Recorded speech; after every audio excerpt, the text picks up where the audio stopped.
Okay, let's get started. Welcome to session number 8, I believe, of Davos Experience in Tokyo. My name is Yoko Ishikura. I'm a professor at the Graduate School of Media Design, Keio University. It's great to have you here, particularly so on Friday before the long weekend. So a lot of people are out sort of having fun. So I do appreciate your coming to think about the education and technology. Let me ask you first of all, how many of you, this is the first time? Okay, we have quite a few. Okay, so about, I think majority are for the first time. So those who have been here before, I know some familiar faces. Please make sure that you help these people who are here for the first time. Probably they get, what is this? And what are we supposed to say, and things like that. So it's very easy, and we just would like to have fun. And I would like you to participate rather than me talking about it. But this time we decided to talk about the Rethinking Education because, partly because of several things. As you may have heard, I think the OECD just announced the result of this adult skills, and where Japan is ranked #1 for literacy and numerals or something. But we were sort of at average in terms of for the problem solving in the high technology environment, whatever that means. So we could be pretty proud, despite all these discussions about the education and skills and lack of it. I think we're still pretty good in terms of the world standard. And I think the primary education system in Japan has been known to be very good. We have a little bit of problem with the higher education, where I belong, but we'll see how it goes. And we also have Human Capital Index just came out. And I was going to get you the copy, but World Economic Forum just announced the Human Capital Index as a sort of probably you have heard of competitiveness, Global Competitiveness Index, which ranks countries in terms of the competitiveness. And that comes out every year. But we decided to launch the new one, human capital, because human capital is such an important capital today, which determines competitiveness not only of the companies, but also of the country. And global talent has been talked about, discussed, and I think we call now the era of talentism, or human capital rather than financial capital. We talked a lot about financial capital, and we don't know what's going on in the US, because the US government has shut down, and we don't know what's going to happen if they decide they did not make any decision before October the 17th. It's going to be a pretty chaotic global financial market. But besides that, I think the human capital is something that has become very, very important. So we decided to launch this new index. And Human Capital Index, I think Japan is ranked 15. So that's not too bad. But we are very highly ranked in terms of health because we have a long average life expectancy. Our health situation is very, very good. So, but education is a little bit off and not as good as the other things. But the employment is still quite good. I think one of the things which caught my attention is that the mental health is quite important for human capital. And I think for depression, the item depression, Japan is ranked quite low. So I'm not sure how to read it, but that's what it is. And I'd be happy to give you the link to the Human Capital Index. You can take a look at it, and you can also view the video as well. But today I wanted you to discuss this new form of education or learning, and that's partly because there was a summer Davos, which is official name is Annual Meeting of New Champions, held in Dalian, China, in September since I saw you last time, since the last time. And I moderated the panel brainstorming session called Ideas Lab with MIT people, where we talked about rethinking education and a lot of technology things. So I wanted to share a little bit of that with you. And also I went to the private meeting, which discussed the role of university today. Role of university, future of university is another area which has been discussed quite extensively.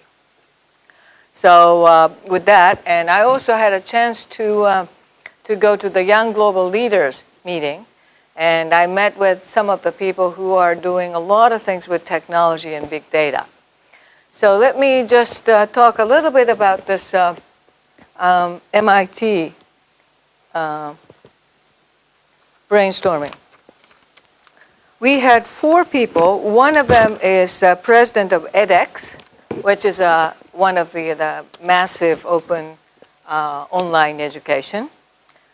Anand Agwa, and he is the sort of an expert in edX.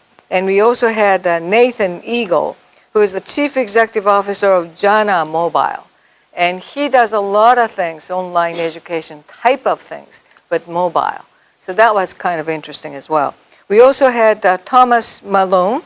He's the professor of management and director, Center of Collective Intelligence, Sloan School of Management at MIT. And he talked about the power of collective intelligence. So his main topic was that how we can combine people and the computers to have better intelligence. And so he's trying to connect a lot of people, by using IT. And at the same time, we are trying to figure out what kind of groups tend to be very good in terms of collective intelligence. And he said, even though you put together the smart people, that doesn't necessarily get the good solutions. And interesting thing was that if the group has some people with a high social intelligence, they tend to come up with a better solution. And and another thing is, I'm not prejudiced, but the group which has women tend to have a better performance. It's because women tend to have a higher social intelligence, meaning much more sensitive to interpersonal kind of things. And so that was one of the things that he mentioned. But he's essentially trying to connect a lot of people and try to figure out what kind of groups tend to come up with a better solutions or better intelligence. But I thought it was just absolutely fascinating, if we can get together all these people and figure out the better solution, no matter what it is. And at the Young Global Leaders meeting, I heard something very interesting, and that is, here's this guy who said, we used to think that driving or translation, people have to do it. The machines could not do. But driving, we have self-driven cars. So that's gone. So we don't need people. And he also showed the example of translation from French to English, and that's using the data only. So the person has absolutely no idea about the grammar. And yet, he and that team can translate from French to English, which I thought was quite fascinating. That means, what kind of things do we learn? Whenever we try to learn foreign language, whether that's English or Chinese or French, we try to learn grammar. But if the data can be analyzed without knowing anything about grammar, how do we learn? Do we need to learn grammar in order to master the foreign language? And as you may know, even though you cannot play any musical instrument, you can still create music. I think we have one example who is sitting over there. Kazuho, who is in charge of this thing, he doesn't play any musical instrument, but he can create music by using PC. So it's a very different way of thinking. And what do we learn?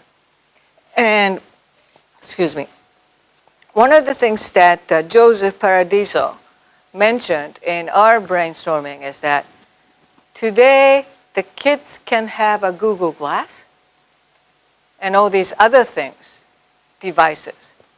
So when they become adults, I mean, what do they learn? If you can get all the information through Google Glass and all that, how do they learn? What exactly do we learn?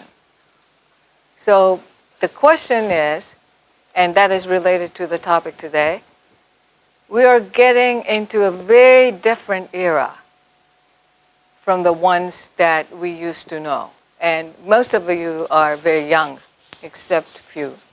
So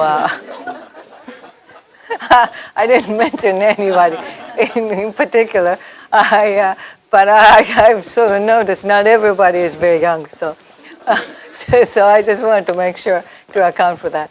But so I think the way we learn, the way the education takes place is changing drastically. I was talking to some people before this session. If you go, I may have told you this, but if you go to the school that you went, you would be surprised because nothing has changed. And I think the schools are one of few places which really have not changed much. You still have a classroom, you still have a whiteboard or blackboard or whatever. There still is a teacher sort of teaching. But I think we have so many different ways to learn today, online or practice. So why hasn't education or learning changed? What can we do? What are the kind of things can we do? And it's pretty clear that we need to develop different kinds of knowledge, different kinds of skills today. So I would like you to think about what kind of skills do we need today and how do we learn? And I said it's not teaching. It's much more like learning. And lifelong learning is such a big issue today. We need to get out of this sequential model of I go to school, I learn, then I work, and then I retire. We've got to learn constantly, no matter how old you are or how young you are, because new things come out every single day. And so it's a fairly important issue. What do we learn? How do we learn? So even though you have got out of college or at school quite a while ago, I think it's a very important issue for us all to keep on learning. And if we have a lot of variety and options that we can learn new things, I think that's much better. And let me, just rather than me talking all the time, we asked the question, is the use of technology improve learning or education? How many of you think it is? It will. How many of you think it will not? Okay. I think I can show you, pardon me? I can show you the result of the survey. I think like 70% said yes, and 30% said no. So let's just ask a couple of people who said no. Yeah. Yeah. Yeah. The virtual experience cannot be better than the physical experience that you are doing. So Okay. because the definition of Yes. my definition of the quality of what we learn, Yes. rather than spreading out the opportunity to many people. So therefore, Yeah. just looking at the quality of what we learn from one activity. Yes. So then the physical experience is better than the virtual experience. Okay. Somebody else said no. Go ahead. I also thought about quality and quantity. Yeah. And I don't feel like I've improved my quality by technology and educational technology. And rather than that, I'm feeling like getting more and more tired. Flooding information. Okay. Tell the rest. Anybody else said no? Okay. Give me some reasons for yes. Let me ask some people who haven't been here or who are the first timer, but I can't find any. So, go ahead. Yes, is that because Those who came for the first time, even though these people tend to sort of speak and as if they know what they're doing, don't feel threatened. Because this is precisely the objective of having this kind of practice and not virtual necessarily. Go ahead.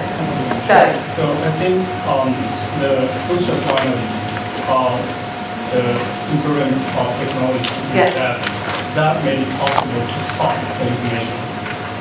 And when it comes to learning, I think teachers is important. Okay. And Thank you. really, if only really only in a real world, Yes. we might not be able to have an access to the good teachers. But if we had stock information, Yes. we can access to the good teachers all over the world. Right. That's why we can, learn something, learn something beneficial from good teachers. Okay. So the good teachers do come, and you can have access to the good teachers by using the technology. How many of you have ever tried online? Okay. Let me ask, what did you try? Coursera? Are you still trying? Did you give up? Yeah. Okay. Okay. I used to prepare for some exams at the University of Khan Academy, which I think was a professor, and currently also called Coursera. Yeah. But to be honest with you, I mean, while working, it's very hard to keep up. Okay. Okay. Who else? The gentleman. I work for IT company. A lot of my classes are e-education. Yes. So I don't have to go to the conference to get the lecture. Yeah. I just my laptop. I see. And I can easily do the presentation. So for me, when I'm very busy, it's very more efficient for me to Okay. Go ahead. Yes. I'm taking it right now. It's called ISIS. Yes. It's about like editing in the I said. it's organized by Matsuoka Seigo. Oh, I see. Okay. And I was extremely interested in taking that class. And while I'm taking it, my interest kind of low because it's very hard to get teacher to me, the relationship is okay. But when I hear the other people's assignment, whatever, it's very hard to get connected because I'm not seeing that person. I see. And I think I need that kind of chemistry going on. Okay. You got to see the person. Yeah, for me, I couldn't develop that interest toward the people who I've never met Okay. just by the written text. I see. I couldn't get it. Okay. You have no idea what this person looks like. Yeah, if I try very hard, I Yeah. get in, but it's totally different by seeing that person's face versus to just written text, like I see. email exchange, like social networking. Okay. Anybody else has tried? Go ahead. Well, I've been learning since I'm 15 IT, because actually I'm an IT engineer, but I've learned using examples on the internet. At the time where internet was new, so we didn't have books at that time. Oh, I see. So pretty much all my knowledge was based on online learning. Even though it doesn't look like a specific course. Yeah. It's just actually comments or knowledge spread out all over the network that I grab and implement my way in order to do IT projects. Okay. Okay, great. Okay, let's since I spent like 25 minutes or so, let's break out into small groups. We have quite a full house today. And so make sure that you are divided. I think we have 8 tables or so. So go to any one of these tables, take your chair, and join the discussion. And, well, first of all, probably what you would do is just introduce yourself very quickly. And then I would like you to think about what skills we're going to need and how do we do it. And if you want to switch the question to this yes or no question, that's fine too.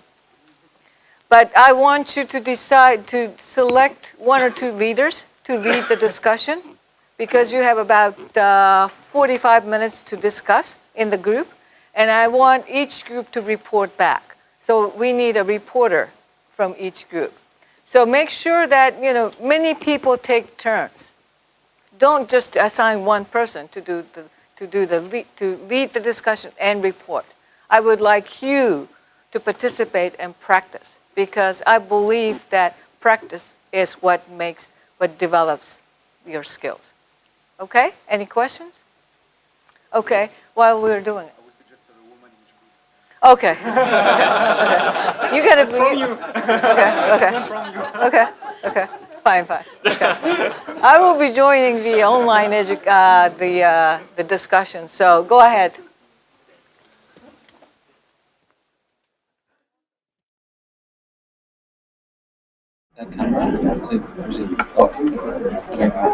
Hi. Hi. Hi. Hi. Thanks for joining us. Go ahead. Oh, thanks for inviting me. So where are you? It's good. Okay. We are in Tokyo. In Machida. Actually. We need a okay, cool. louder voice. Hi. Hi. Thanks for joining us. Oh, thanks for inviting me. Here from my computer, but So this where are is you? actually the limit of my Okay. computer. Okay, so why don't you tell us your name? We are in Tokyo. In Machida. Actually. Okay, cool. I think it must be echoing, so I should. Yeah. Turn off. Yeah. Stop.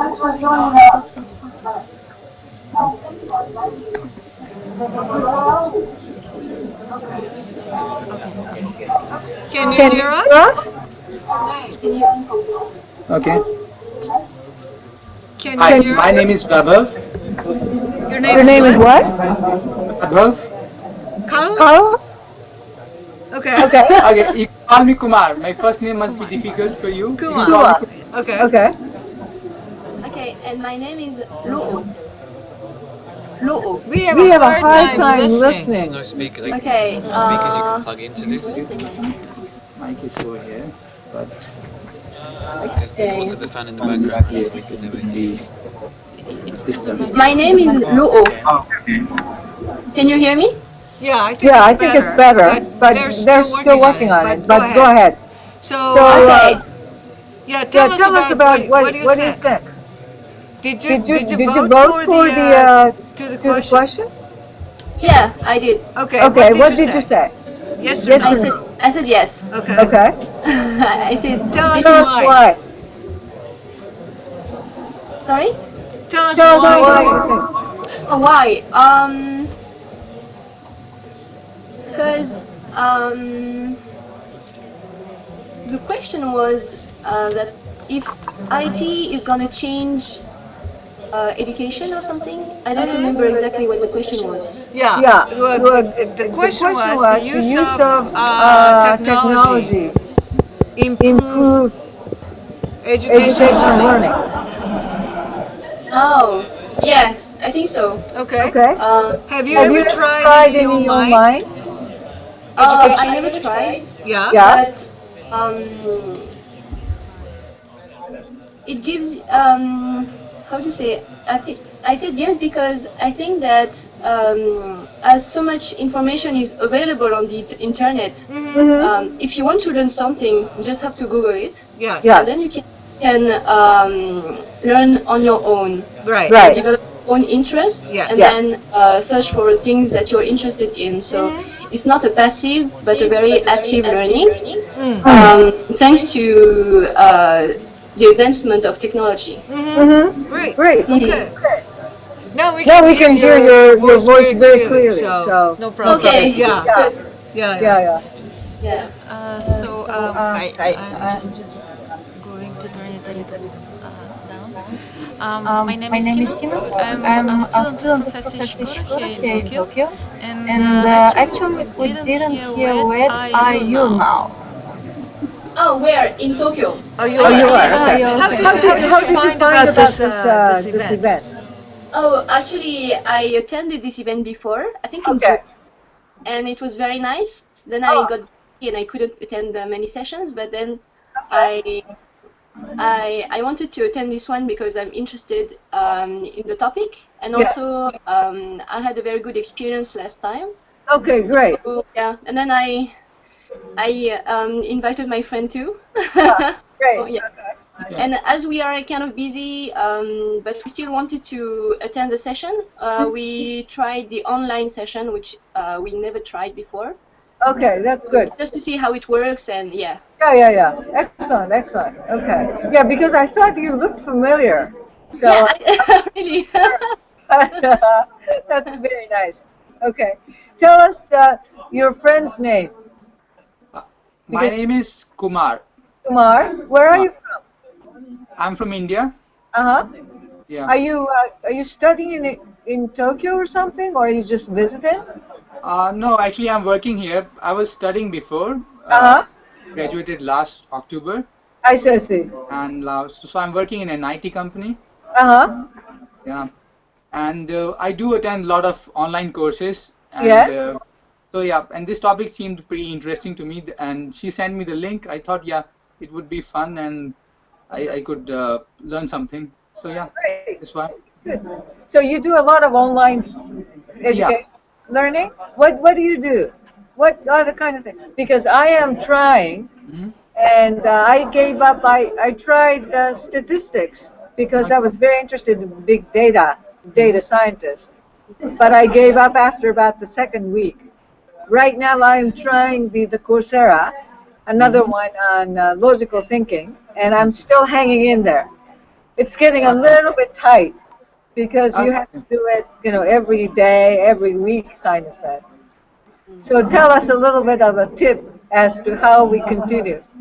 Actually, for me, in the beginning also, when I was a student, I give it a try, but I couldn't do it. But now since I'm working, I think the thing that's making me stick to online courses is commuting. So I when see. To and from work, and I go. So daily, it's like 30-40 minutes. So I have 30 minutes in the morning, 30 minutes in the evening. So like 1 hour, I can finish one lecture. Oh, I see. That's great. And since I'm in IT and the technology is changing so fast, there are new technologies coming up. So iOS development, Android development, and Windows development. So things are changing very fast in IT. So I think not only in IT, other areas also. So if you have to be really competitive, you really have to know what's going around the world. So you need to at very good pace. And I think that's why IT, these online courses are doing, they can provide you kind of experience of probably a Stanford lecturer or the course material they teach you, and you can have it while going in your time, which otherwise you'll waste. So that's why I do a lot of courses, and I'm liking it. In the past few months, I have learned a lot of stuff. For which, if I join, if I go to physical classes, or if I buy books, I have to pay a lot. Yes. That's why I like doing it, and I'm still doing it. I see. Great. But you've mentioned that you have just actually finished your studies here in Tokyo, last year. Sure ago. So, do you think that the education that you got at the university is kind of outdated, so you need to keep up with all the new developments using the internet and the new technologies, or actually just because if I would assume that people taking classes online would either do it because they have completed their studies like years ago and they need to refresh what they've learned then, or people who want to kind of like broaden their knowledge in new areas. And I'm just curious to know why you continue taking classes online in your field. I think I'll go because of the second thing that you said, new areas or to learn new technologies. And like even when I was in university, so like I can attend like a set of classes, Right. And also like probably there is something which is going pretty good in some other part of the world, like or the course that is Right. not being offered in my university, but I'm really interested in pursuing it. So yeah, I could do that also. So yeah, these are the reasons that I go for. Good. Excellent. But there's also another another point that longer you go through a formal education and taking actually online courses can be considered a part of the formal education somewhere else. So longer you stay in the educational system, less creative you actually get. So this is one view. How would you what's your perception like? Would technology and education online increase actually our creative capacity or not?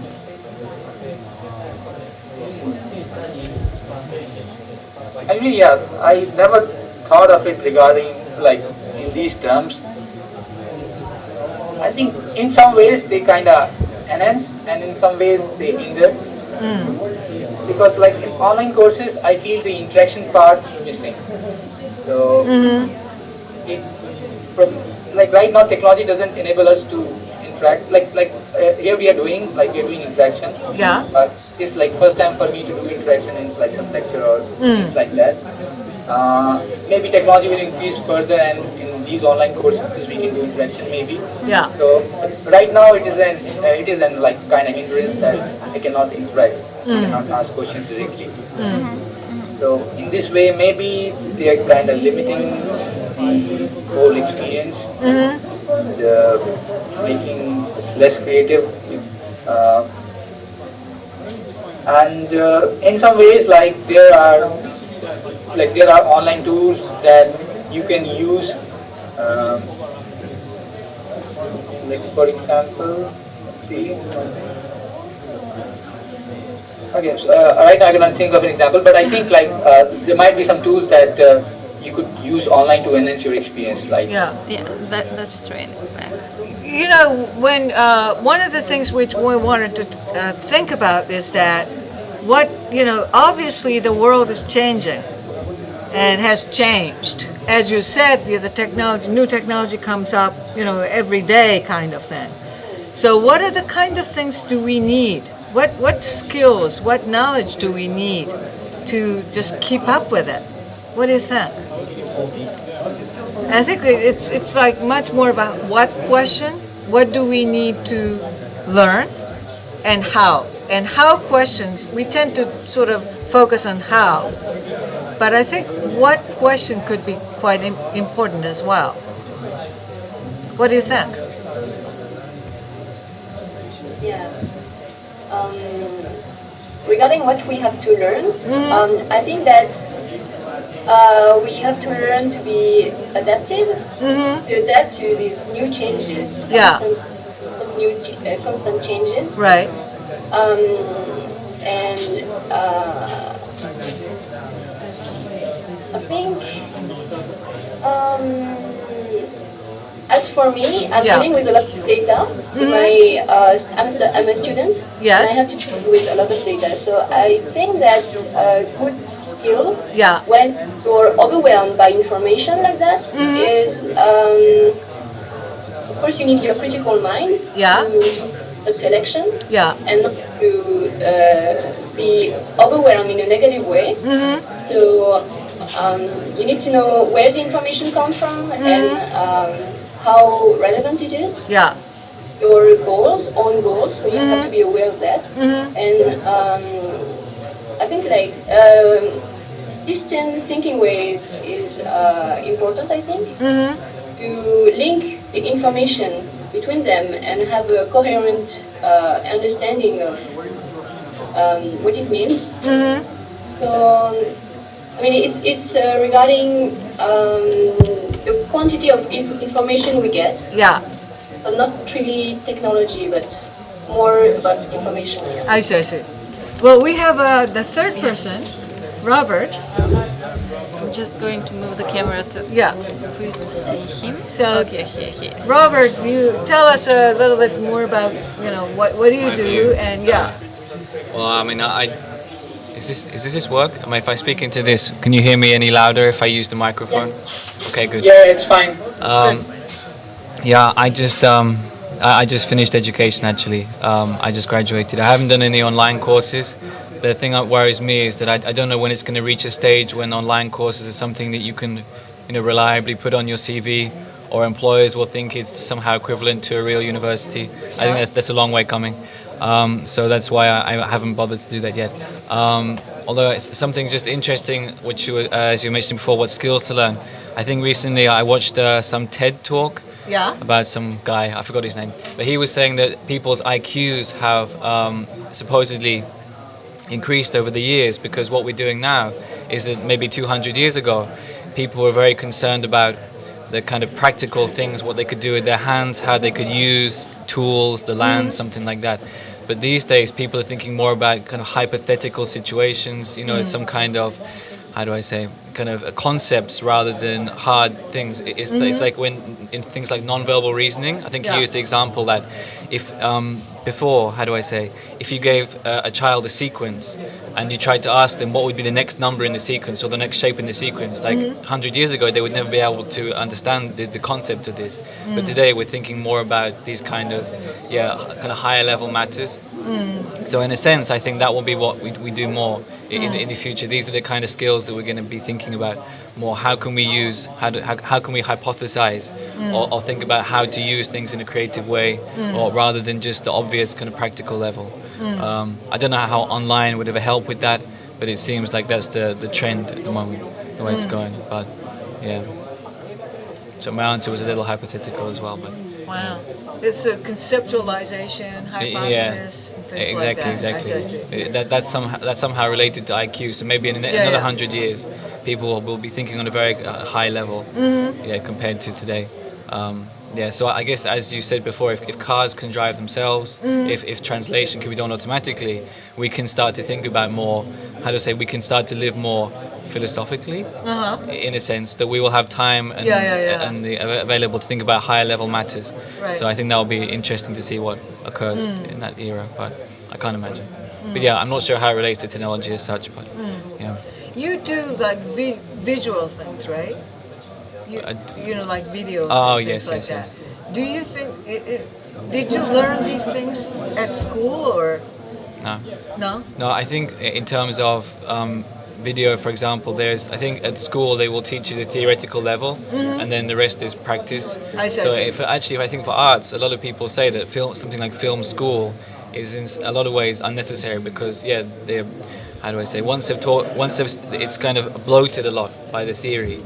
I mean, actually, to learn how to use a camera, framing, things like that, this is something you can learn maybe in a few days even. Yeah. But they apparently, I've never been to film school, but apparently they kind of fill it out with a lot of perhaps not exactly useful theory to back up the practical elements.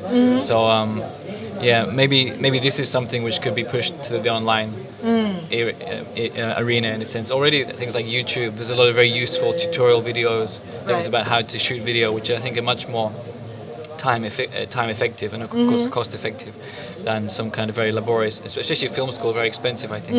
I don't know why they're allowed to charge so much, but yeah, so I guess that's one area, these kind of how do I say, technical skills, something like that, where we don't exactly need the theory to conduct the actual day-to-day use of how to use a camera, something like that. That could be a good thing to transfer online. Yeah, very interesting. So in this sense, you actually are saying that in some field we actually don't need education. We need the old system of apprenticeship rather than formal education. Did I say that? Maybe, well, this is actually what I'm getting from what you said. You're saying that in the arts area, you don't need so much practice, or let's say so much knowledge as skills. So, education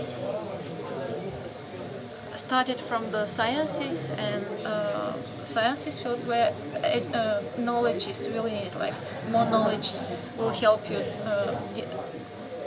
advance in what you're doing.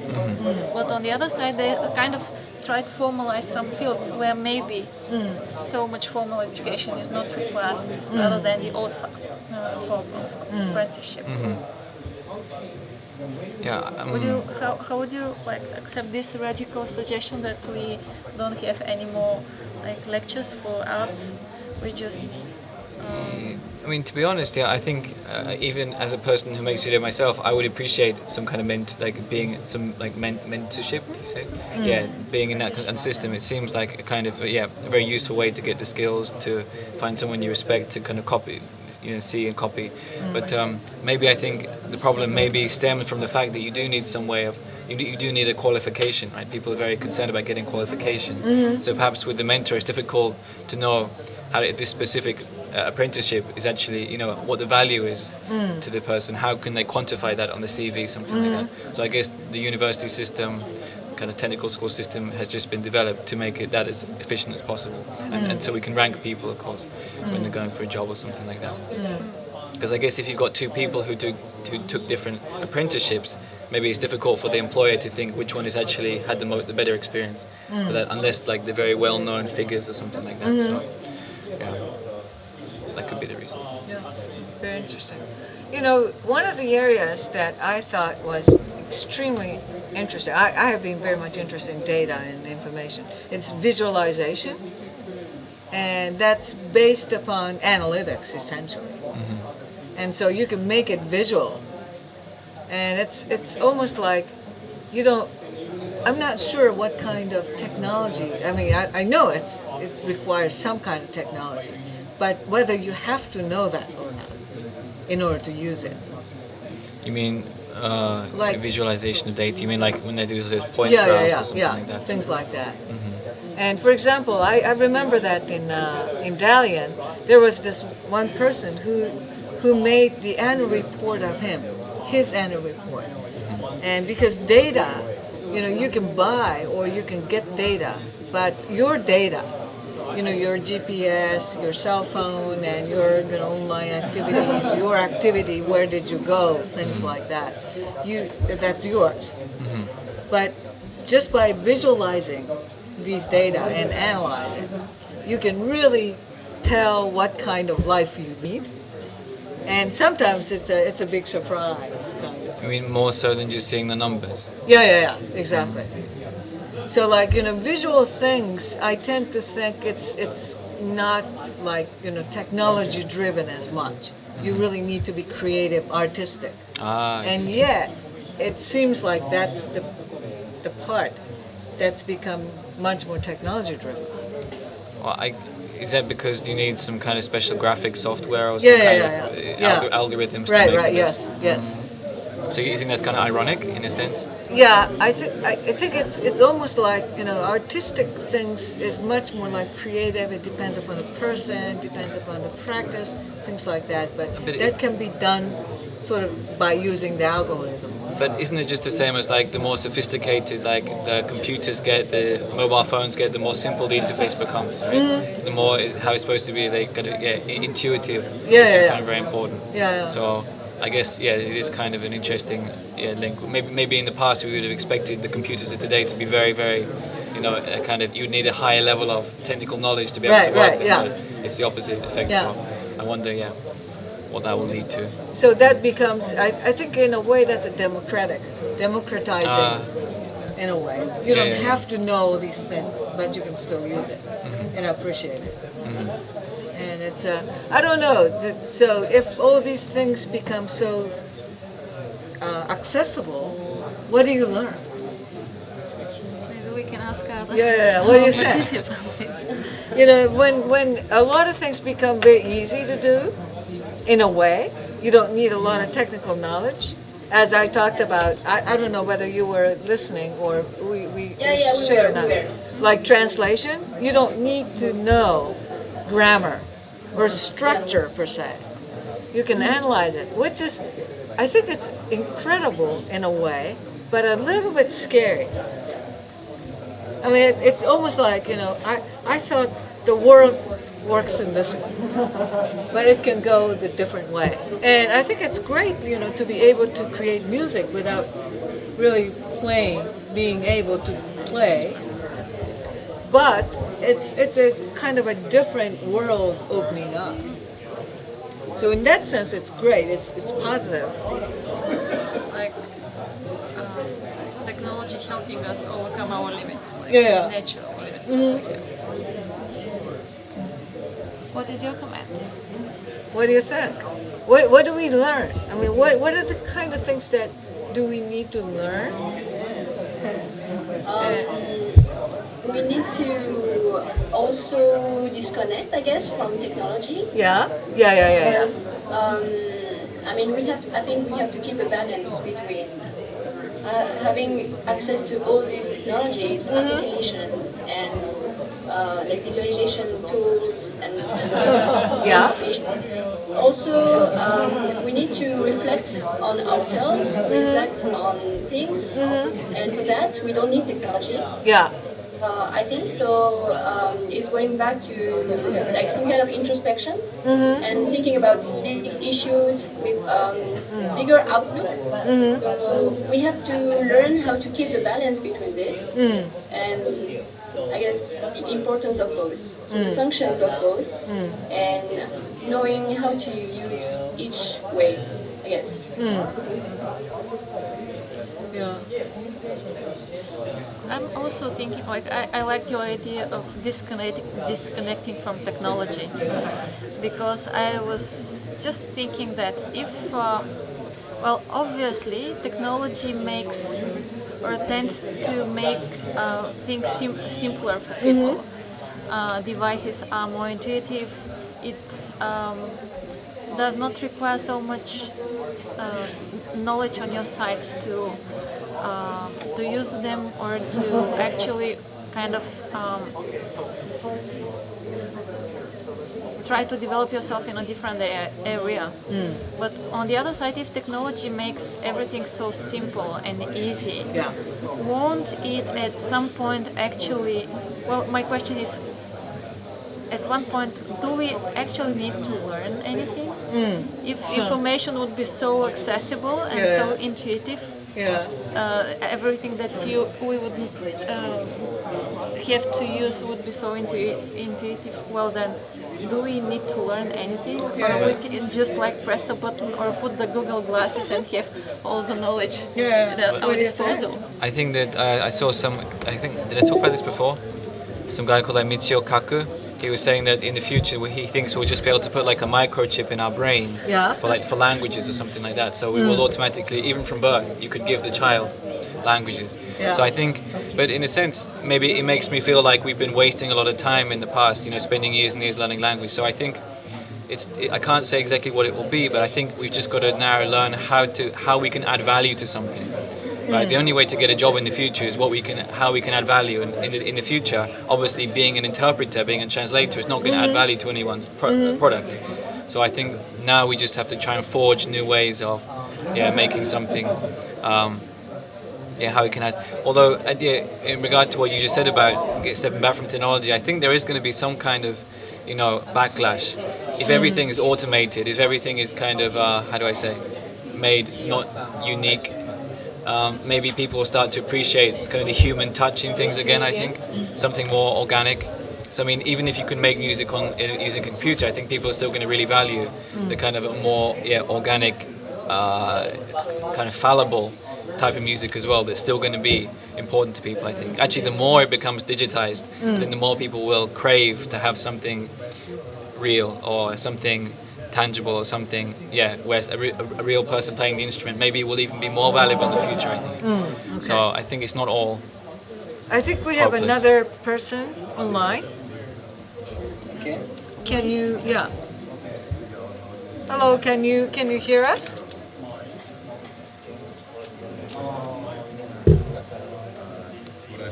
Yes, this is Torios from Kyoto University. Oh, hi. Hi. How are you? No face. Sorry, I have no name here, I realize. So. That's all right. No Yeah, face. sorry, I have some other things, so I just joined, so I'll try to catch up. Yeah, good. So we have been talking about this, use of technology and online education, and when the technology becomes so intuitive, Uh-huh. what do we need to learn anything? What do we learn? I mean, offline, you mean face-to-face? Yeah, or for that matter, I think we can sort of divide. We have been talking about like online or use of technology and real thing, and we sort of debated a little bit. But overall, I think that the majority said that the technology will improve. Right. One thing Yes. I'd like to, throw in here is, since we are getting so much, having so many options all of a sudden, to personalize, Yes. our learning. So, before the internet, we saw limited choice. Yes. Going to the college if you can. But now, just looking at MOOCs, there are hundreds, of courses. So first, you need to get some training or educations to become smart shopper. Right.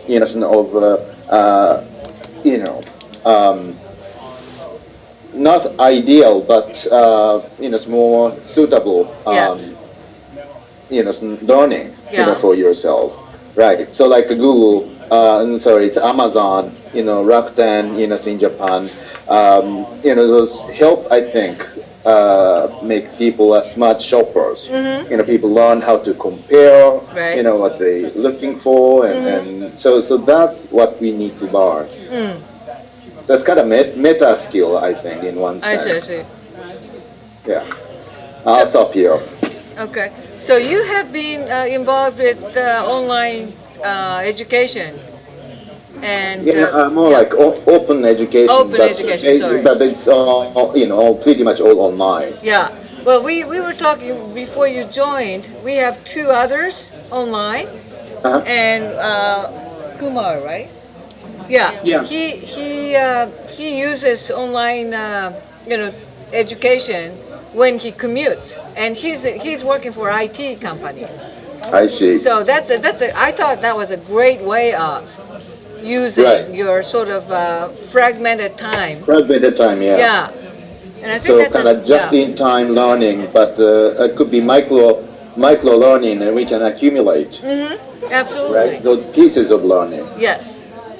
I think that's a very clever way of doing it, because I think I do too. I mean, I have tried to, and I'm still in the process of trying this one of the online courses, Coursera, and I have like halfway. I gave up on the first one after a little while, but I'm still sticking to this one. But it's getting quite difficult to squeeze time. And I don't want to be, I don't want to be behind. And once you sort of fall behind, it's quite difficult to catch up. So I'm just, and it seems like, I asked in with the people here, at the venue, and some of them tried, but quite a few sort of gave up in the process.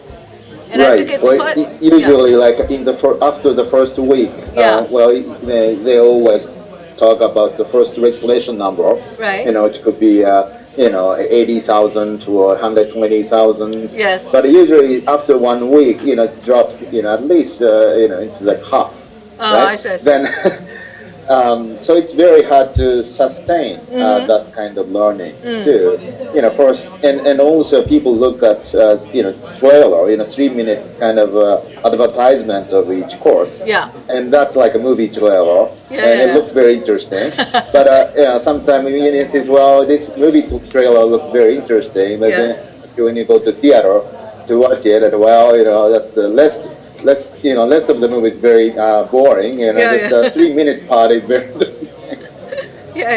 So how you again? That's another thing. Right now, the MOOC, you have to. There's so little information about what you're gonna actually learn, and that's very difficult to know in front. So, so that's another challenge. There's a lot of challenges. I see. So may I say something? I want to add something to it. Please, yes. Okay, like not like discontinuing courses, online courses after doing it for a week. I think because of lack of time is a different thing, but discontinuing because of losing interest can be a good part of it. Because like one thing in university, like the formal education is this thing that you enroll in a course, and then even if you don't find it interesting, because you have to do like few number of courses, you kind of still stick to it. Right. You kind of invest few hours per week or things like that for doing courses. Right. So I think it's kind of flexibility that these online courses gives, that if you don't like it, you can you can give it up, or maybe just watch those parts that interest you. So maybe not following courses is not like probably should not be seen in like that bad light. I see. It is kind of like. Yeah, you can try it, and you sort of, it's like a prototyping, and if it doesn't work, that's it. You can just go to the next one. That's a very positive way of looking at it, because I think a lot of people sort of, when they give up, they feel bad. They just kind of feel guilty. I haven't, I can't, I can't continue or something like that. So that's a nice way of putting it. I like that. Did we? What's her name? Okay, go on. So one limitation with current MOOCs is that certificate is serving as kind of unit of learning, right? But sometimes people just want to learn 2 lessons in a worth thing, and then just want to move on. But there is no proof, so evidence of their learning for that part, right? So, we really don't think, all the people who signed up for, MOOCs, are willing to, obtain the certificate. Then just be interested in, wanted to get quick introductions to the subject, right? And so how we could acknowledge, that kind of, willingness, and also if they learn something, without, getting certificate, how we could acknowledge that kind of, and reward, that kind of learning, more smaller learning. Earlier we were talking about the apprenticeship, which is very different from, online education or open education, but we couldn't. I think one of the issues that we talked about is that it's good to have an apprenticeship, but you can't really certify. And so depending upon who you work with, we just have no idea as to what, whether you're certified or not, qualified or not, what kind of skills you have learned. So that's a fairly interesting question. Iyo-san, what? No, I was going to say. So, is there at the moment? Is there no accreditation system for online courses? Is there an accreditation system for online? There are some certificates, right? It's not formal. But I mean, there's like a world ranking of universities, right? Could there be like a world ranking of online courses? I don't think there is. Would that be like a good idea? That will exist in the future, surely, if this continues. Probably, yeah. There's a debate actually. I came across an article, or it was maybe TED Talk about the development of the online courses and the abundance of courses that are available, and people put the effort in them.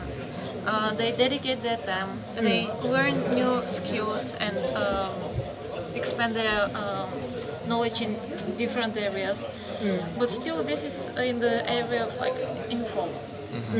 And there was a view that, well, we live in a so dynamic and quickly changing world that maybe the education system, the way we know it, would not be applicable in the future.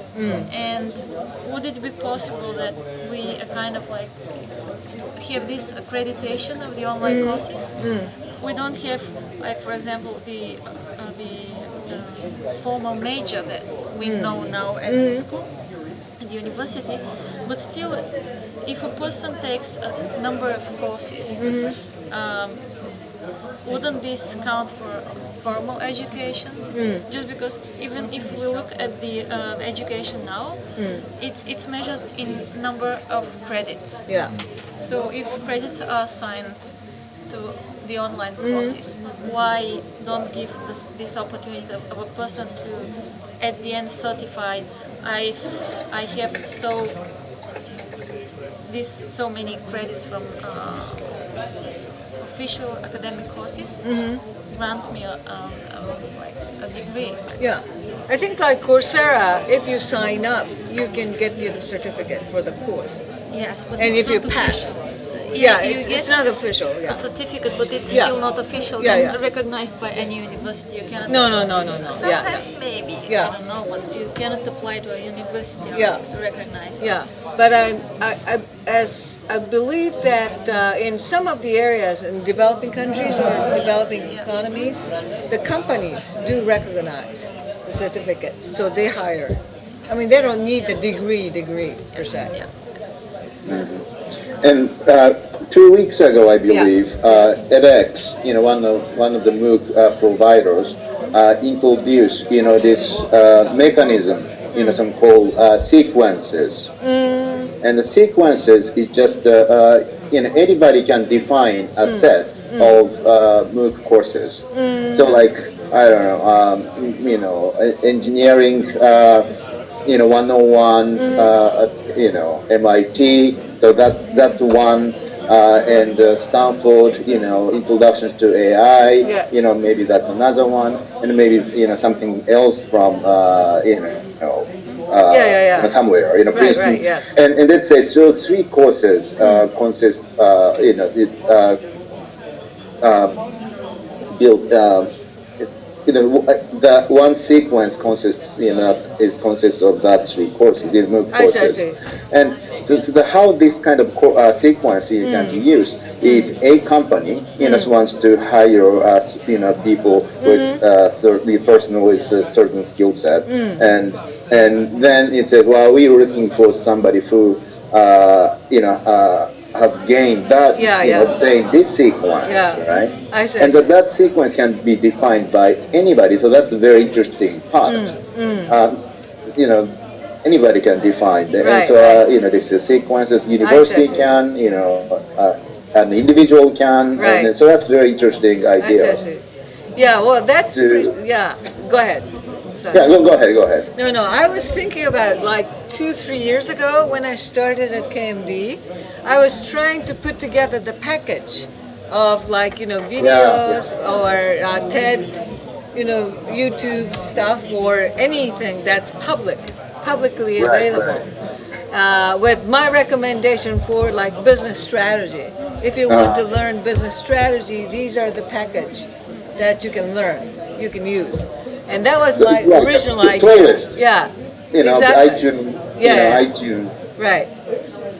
So sequence is the similar idea, right? Yeah, very much so. That's very interesting. Yeah, so I gave up that idea because I couldn't, I mean, it was like overwhelmed. There's so many things. So, but now it could be doable. Let me ask Kumar, your friend, we haven't gotten, we missed her name, who hasn't tried. Yeah, what's her name? Lo'o. No'o? Lo'o. No'o, okay. No'o, Yeah.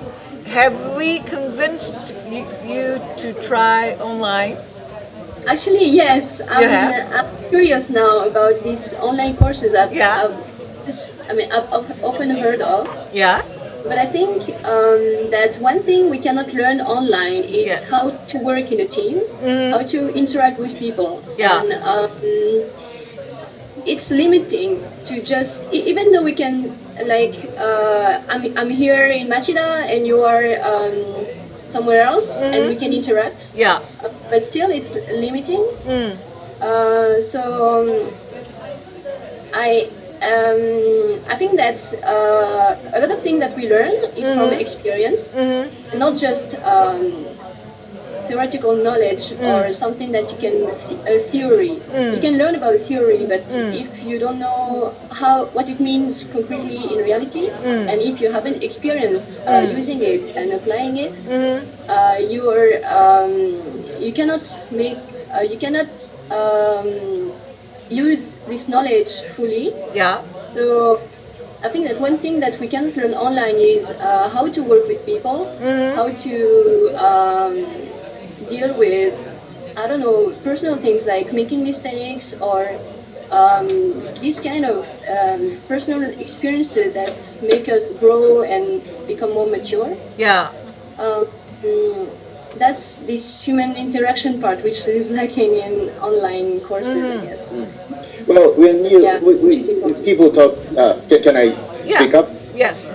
People talking about this massive open online free courses, right? Yes. And those are designed like it's like Ford Model P, very early stage stuff. I see. But actually, if you let's say Georgetown has a online graduate master program in public administration. Say that it's very expensive, so it's not free at all. 35,000 per year or something like that. And in that kind of online course, there are a lot of introduction built in. Online, using Skype video and online discussions. And actually, one of my colleagues, he's a staff member at Kyoto University. Actually, is taken from that, and he got a master's degree. I see. Only through, and then he's a full-time in Kyoto University academic, staff member. Wow. And he said, I met so many people, learned from them. Through the discussions or online kind of a project-based thing.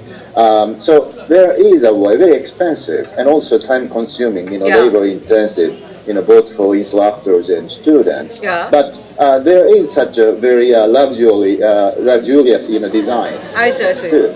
But when you look at most of the MOOCs right now, it's very simple. It's almost like what we used to call a program instruction. Just getting some instructions one way, then respond, through multiple choice, some quizzes. And, well, we have to think about it, can this be the standard format for, evaluations in higher education, right? Multiple choice. I see. And it really goes beyond, that.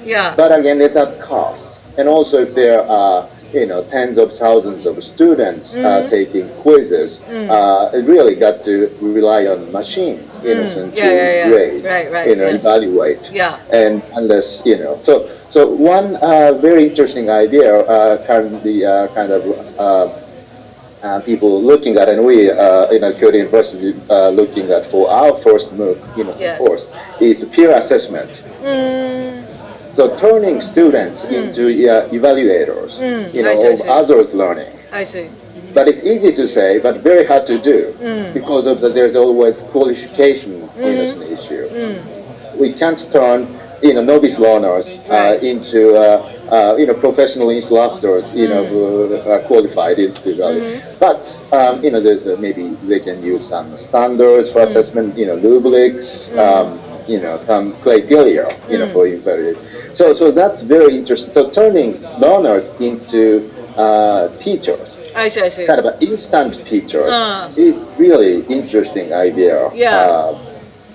Well, I think we always know that, we always say that if you really want to learn, you teach somebody else. That's the best way. Because, in order to teach, you have to learn yourself.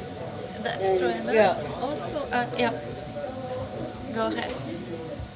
Oh yeah, I do think so because when you learn something, you may think you understand it, but then when you try teaching to someone else, Yeah. you just realize how much deeper you should go if you Right, want right. to understand. So Yeah. yeah, that's a really good way to learn. I think. Yeah, I it's totally very agree. interesting. Yeah. Yeah, and actually I experienced this so-called peer-to-peer evaluation within Coursera. And what I realized then is, well, it was easy. It was easy for me to evaluate the work of others just because I had like objective criteria. I myself had gone through the process. I had to propose a new idea, to develop a new idea. So I have myself gone through the process. I had the objective criteria, but the benefit for me was that otherwise I would have never seen the ideas, like or took a look at the ideas of other people. And if you look at this, if you have like the traditional setting of a class, and if you have a kind of homework or you need to submit a paper, it's usually a kind of like two-way communication between you and the professor, but not between you and the other students. And sometimes people in the same class, they don't know what the others were working on or what their ideas were. And using this peer-to-peer evaluation, actually I was able to get access to the ideas or the papers of the other people. And through the process of evaluating them, I learned also myself. So you said you are starting at Kyoto, right? MOOC? Right. Well, how is it going? Interesting, very interesting. Actually, we still have time because we're gonna start our first, MOOC course in April next year. Is You it think, gonna be wow, done that's in a long, Japanese or English? time ahead, but not really. I mean, just clock is ticking, and but we got a crazy kind of Don Quixote like challenge here because the professor we've been working with is Professor Michinari Uesugi. He's a biochemist, and the course title is entitled Chemistry of Life. Life. Not a daily life, but it's artificial life. And very interesting. He teaches the foundation of biochemistry throughout his lectures. But the craziest, I would say, thing is how he evaluates what students are gaining through that course. And so when we first met in Professor Uesugi, and I will ask so how you do evaluation, and we're expecting maybe a few exams, and we ask students to write reports. Very different. He said, every week I ask people to turn in homework, and in that homework they have to draw something, like the diagram or kind of some new invention, using some whatever they learned in the class, and so that's basically the picture with some annotations and comments, right? And so there could be a very new tool, using chemical something, or kind of a new business idea, could be anything. And so say, okay, that sounds pretty crazy. Now, how you grade, that homework? And I asked, and he said, well, I usually just stare, look at the students' homework for 15 seconds, and then give a grade. Wow! So that's just, this looks great, A, or this is okay, so C. and then we got a headache, so of course, immediately, because if let's say 80,000 students taking that course and submit 80,000 pictures or diagrams, and So we asked, Professor Usugi, like, oh, so are you ready to look at 80,000 of that a week? He said, no. Wow. But then we quickly decided. So of course the easiest way, could have been, all right, well, turn that, crazy thing, evaluation method into multiple choice, some quizzes.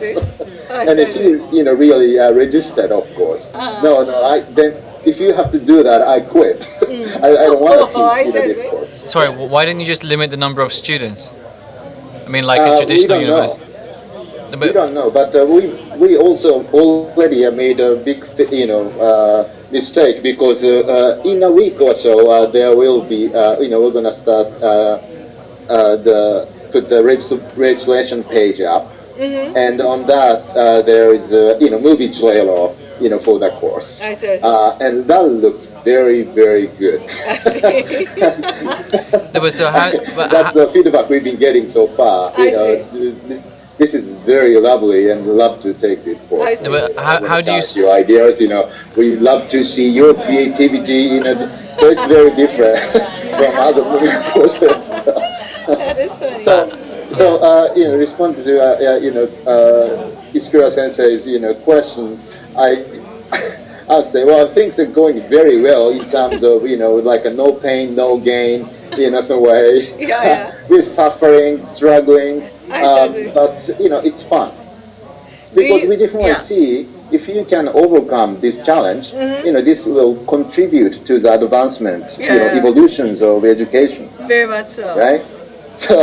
So I hope you all at least register. I will.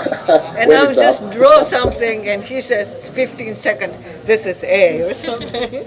Robert, you had a question. So that's interesting. So I don't want to, usually discuss like, well, MOOC is good for A and B and C, because MOOC itself can further evolve. And like I said, it's very in primitive stage, early stage. So again, we shouldn't, stop here. But I also agree, that not everything can be taught or learned online. Right. It shouldn't. Yeah, Robert, I think you had a question. Yeah, how do you screen the applicants? Do you screen the applicants? Yeah. Oh, you don't? We don't screen. Oh, okay. So you take everybody. Kind of insider thing is because, so going back to the peer assessment idea, we really don't believe, let's say if there are 80,000 students, people registered, we really don't think, no matter what we're going to try, we can't turn all 80,000 people into qualified evaluators of other students. So secretly, we will need to screen people during the course, right? And so and whether we're gonna decide to let people know you have been elected, selected as evaluators, maybe those people can gain some point, extra points, or we won't simply won't tell them, foods evaluation we are actually using to evaluate other students. I see. Too. So that's very, very interesting. It's designing something totally new. Very excited. Yeah, that's a lot of fun. I'm gonna have to leave, but so you take care. Thank you. Welcome. Thank you. Thank you very much. So welcome. Thank you to Professor Ishikura. I don't know whether we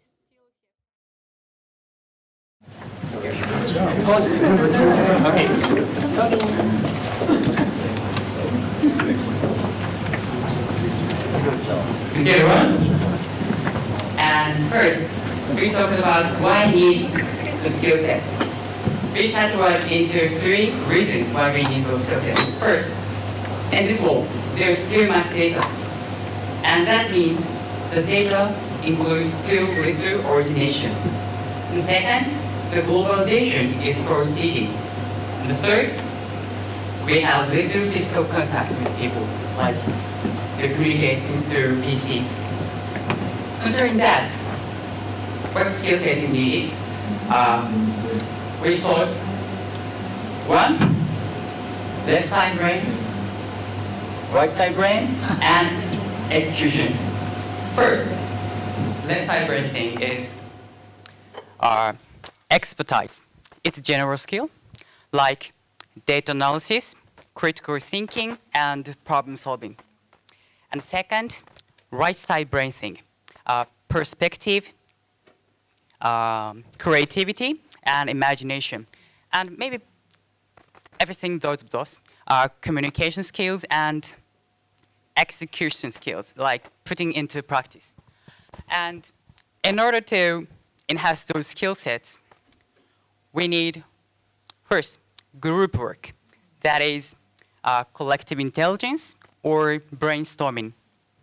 And second, field work is also needed, which is living abroad or exposing ourselves to something new, or adventure, like outdoor survival. And third, facilitation. It's like asking questions to people or active learning, that is doing something while they're thinking. Yes. And fourth, finally, art and music. It's very important for those people with those skill sets. Yeah, that's all. Thank you.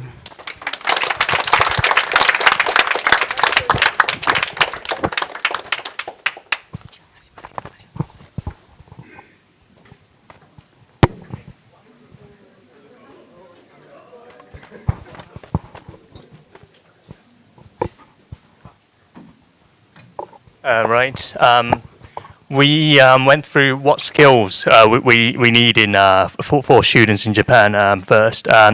So these skills can be put into two groups: the hard skills and the soft skills. Hard skill being all the knowledge, the writing skills, calculation skills, and everything that would be taught at a typical school, probably in Japan. And the soft skills would be the more social skills and the interacting skills you would need to actually do any kind of jobs, I guess, once you're out in society. So bearing that in mind, we went through how these could be developed and also what's actually lacking in the Japanese system at the moment. And what we felt was that we're very good at teaching the hard skills in Japan, but so this is more input-based learning, whereas the output-based stuff is actually lacking, and that's probably what's more needed when it comes to working in society. And so we should focus more on output-based learning, and also try and sustain the curiosity of the people learning, so that people would be into continued education once even they're out of the schooling. And also it's very important also for people to be able to have a choice, being able to decide about what they can do and what they should do to achieve a kind of a better life for themselves. So bearing that in mind, the way to tackle these kind of goals, we feel that technology would change how we approach this, and it probably has done in the last 10, 15 years. And so these would be online-based learning, like that's been mentioned earlier. So this allows for decentralization and access to learning for a broader bunch of people. And this would push up the level of skill sets for everyone broadly. But what's probably additionally important is the kind of more interaction that would be achieved by the kind of online environment where people can put in information as well as just reading. So that could possibly be linked to the output-based learning, but we've not come to a conclusion as to what kind of system would actually work, but kind of conceptually, that's one of the ideas we have. And also, all this system is very we think it's very good, but what's more important on top of this is for the Japanese society to recognize the importance or to credit the education that people would go through, because at the moment people are very rigid about what education that should be credited. So, so only the certain top universities courses would be credited for, and all other education they're just put aside. And there's too much focus in a company corporate education and training. So we should somehow try and aim for a society where people will be recognized for what they learn even after they get jobs, so that people would continue to learn, and the tools that we have, the technology would kind of cater for that and make it easier for people to access the education and information tools that would be available for people once this comes true in the Japanese corporate environment.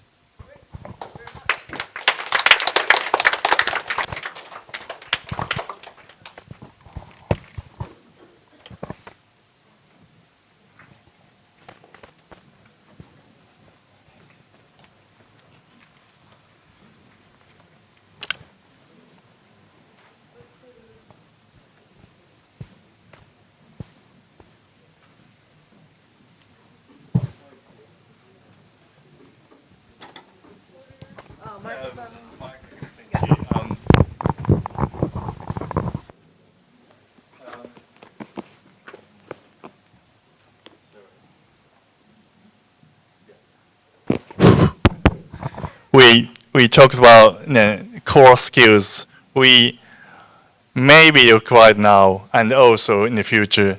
And a member took up logical thinking, and the other took up how to that skills to make the most utilize IT technology, and the other guy referred to the skills to forget unnecessary things in the avalanche of information. And the other guy talked enthusiastically about the skills to not to be afraid, afraid of making mistakes.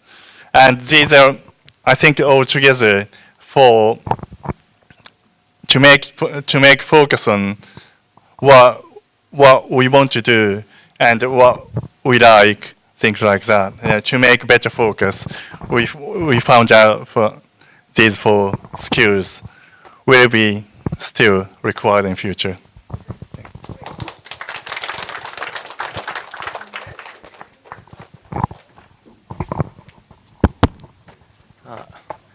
We discussed 3 topics. So one is, does technology improve education? It's a yes/no question. And second is, what skill do we need?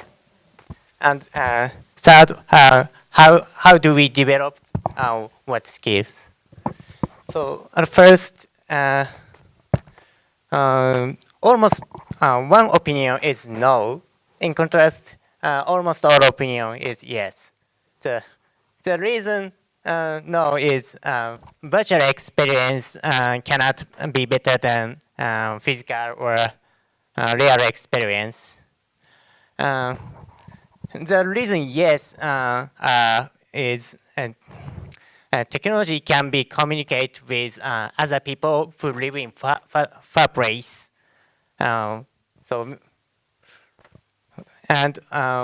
We can communicate simultaneously, share our writing, speaking information. For example, there is a interactive whiteboard system. So here is New York, over there is Tokyo.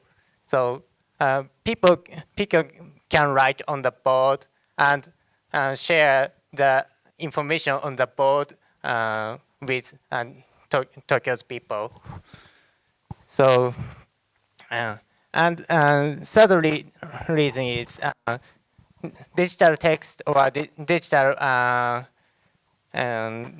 technology can provide rich information. For example, when we are old,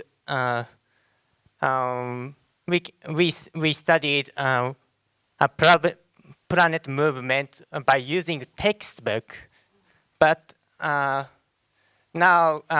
young children can study planet movement by using 3D image. So, and we can get rich information by low cost. The first topic is that's all. The second topic is what skills do we need? So we think communication skill and critical thinking skills are very important because there are lots of information. Well, we need to access a lot of information and choose good, true information to us and grasp the main topic. So in order to get such skill, we should discuss lots of debate and listen to different opinion and accept opinion and have our own opinion. It's a very important. So the third question, the answer is we do lots of debate. That's all.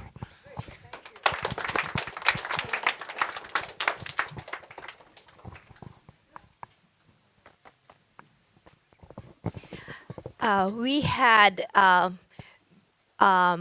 diverse discussion. One of them trying to approach from the framework approach, and the others try to do it from just the thoughts level. So we didn't wrap up the discussion. Okay, that's all right. Some of the stuff we came up from the framework is from the soft skill set and the hard skill set. And the others just came up like logical thinking is required since many people have the different languages, and mental toughness due to the risks that we are facing, and also information search since we have to continue learning and we have to identify what's new, what needs to be learned. So we went on and we didn't wrap up. I think important thing that we have learned from this discussion is that it is important to listen to each other instead of criticizing others, and not try to be afraid of not being able to wrap it up. Okay, very good, excellent. Okay, last group.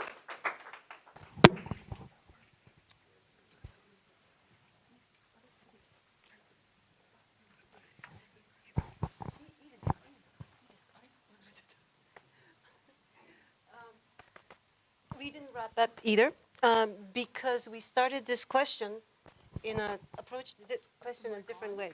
Sorry. On? Sorry. The question was, what kind of skills do we, what kind of education do we need? What kind of skills do we need? Was the question? That's okay. We kind of focused on what, not how. So we asked each one, what do you think education's goal is? What's the importance? What's the purpose of education? And it was pretty much interesting that we had like two diverse way of approaching education. I think mostly one way of importance of education is knowledge base. And knowledge, like guys are mostly in knowledge base, I think. And we were like 3 women and 3 guys. But the other way of what's the importance of the education, learning purpose of education is express using your own word. So along the discussion, we kind of came up that knowledge is the basis of what has to be the basis. Without the knowledge, we cannot say what I think. But then after having this as a basis, we have to develop what do I think, using that knowledge. And we had different example, like what's North Korea people are doing, blah, blah, blah, blah, blah, blah. But so then interesting topic came out that, well, Japanese are very good with knowledge, like other groups said, like hard skill, hard and soft. That's the word we come up, hard. But now we have to express what we have is good for the other nation, because first we have to express we have a lot of really good technology, or shokunin technology, or the IT technology, blah, blah, blah. Japan is known by that. But just saying we have this technology, you should buy it, would not sell it. So we have to say we think this is good from your own word, and then the advanced skill is needed to say what Pakistani people saying, or Tibet people think, or Soviet Russian people think. Put yourself on the other party, and then express what we have is good for you because it's good for your circumstances or situation. So we didn't go at the end to say what skills is. We kind of touched upon technology, and we kind of thought that technology is good for acquiring the knowledge, have a very broad, like search engine, whatever. Like 10 years, 20 years ago, we didn't have that. But then, is that enough? The virtual, we kind of translate technology into virtual communication, virtual relationship. So we kind of touched upon, we didn't come to the conclusion, but is the technology enough, or the virtual communication is enough to improve this part? And we kind of start thinking that we have to have a real communication, real relationship. So we didn't heavily use the word skills. That's because we started, what is the importance of education? And then once we agreed upon, we thought we could come up with skills. So that's how we kind of had a discussion. Thank you.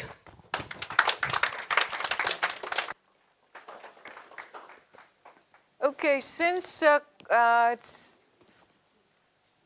it's quite interesting that each group has come up with something similar as well as different, and since some of you talked about the creativity, I just wanted to share with you that one of the sessions at Summer Davos was learning creativity.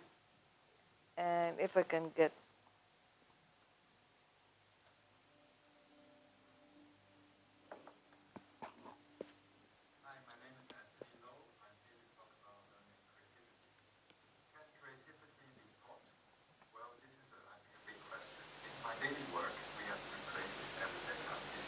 and I'm always surrounded by people coming from different nationalities, so I think this is the best way to stimulate creativity. Creativity is a subject that is often misunderstood. Maybe people associate creativity with art and design, but creativity is so important in every walk of life. Creativity is about knowledge as well. It's not just about brainstorming, come up with many ideas, as many ideas as possible. So you need to acquire knowledge, you need to have experience, you need to understand the subject well, and then you can pick out the essence of it and mix it with another element to come up with something which is not seen before. Creativity can be compromised because we are so busy dealing with our daily problems. So in such a situation, what would be really actually interesting is to bring someone from the outside. He can help us to show us the way to actually attack the problem, understand the issues, maybe develop a much more holistic vision of what we actually try to achieve. Yeah, that's one of the sessions at the, they had a session called Learning Creativity, and they had like 4 panelists, but at the end, one of them just does the very brief sort of summary. So I wanted to share that with you because creativity came up many times. And so that was what it was. You can check the World Economic Forum new champions in Dalian, and they have lots and lots of webcasts. And they also have our picture of our MIT session as well. Okay, so I think we're running out of time. Tina, you might want to talk a little bit about our online.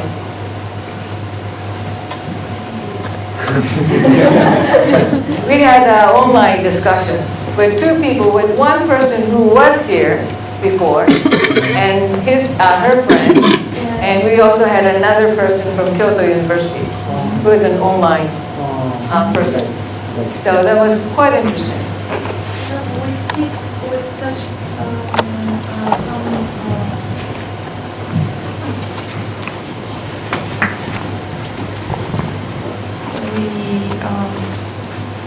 we had a rather more general discussion, no visuals, but we discussed a couple of questions such as, for example, is formal education suitable for every field of knowledge that we, some of us want to acquire? For example, is formal education and the lecture style appropriate for arts students interested in arts, or they will appreciate more of the apprenticeship as a system of gaining skills? But on the other side, how this, what they've learned and what they can actually do can be measured. So this area. What we also discussed was whether, for example, the actually technology is the use of technology in our everyday life is getting easier and easier. 50, 60 years ago, a computer was something that not everyone could use and operate with. But now, actually, I assume that no one is in this room can imagine their life without a computer. Maybe not the professional, but personal, but the professional life is so dependent on the computer.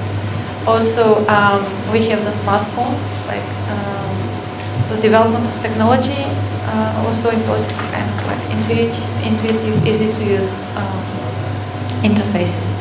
So another question is actually, do we really need to go to the university to go through this formal system of education when all the information that we need will be available? Great. So this is the picture, the sort of a map from our session that I talked about, Rethinking Education. And we had like Malone and these people, and this is what the graphic designer was trying to put up with. After we had Ideas Lab session. Ideas Lab session is pretty much like this one, but it starts off with the presentations of five-minute presentation each of some idea. And the participants can pick any one of the four and they can brainstorm. But at the end of each 5-minute short presentation, the presenter asks the question, raise the question for the participants to think about. And we have about 25 minutes brainstorming, and then everybody reports back. So that's pretty much like this one. And though the ideas is a little bit different. But a lot of Davos sessions are done in this way as well. So we have a lot of different varieties, which we may try. So that's it for today. This is the brochure for the next, yeah.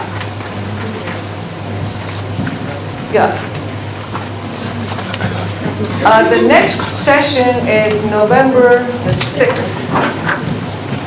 And that is called Davos Experience for Women, because women and diversity is becoming a big deal. But men are welcome.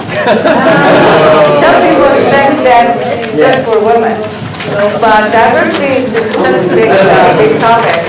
And I have done quite a few diversity, women-related issues, panels and forums, and I wanted to introduce or just kind of promote this event, this series. So I prepared something in Japanese, and we have a support of Nikkei, women initiative, which I don't know whether, I don't think they'll pay us anything. They haven't volunteered to take care of the reception or anything like that. So they may do a little more publicity. But that's what we plan to do. And we haven't quite decided on the question for the vote. So if you have any good ideas, let us know. So that's going to be on November the 6th. The next one is in December the 13th, I believe. And that's going to be called Davos Experience at Google. So we'll go to Google and have fun. And we will continue in January through March. We have already decided on the dates, so we'll let you know. And so as the person who joined online today, if you cannot come, if you like what you did today, but can't come, like on November the 6th, be sure to join us online. And then we can continue discussion. And you can watch it. Okay? Great. So for those who are ready to hit the bottle, join us at Archivist Center. Thank you very much.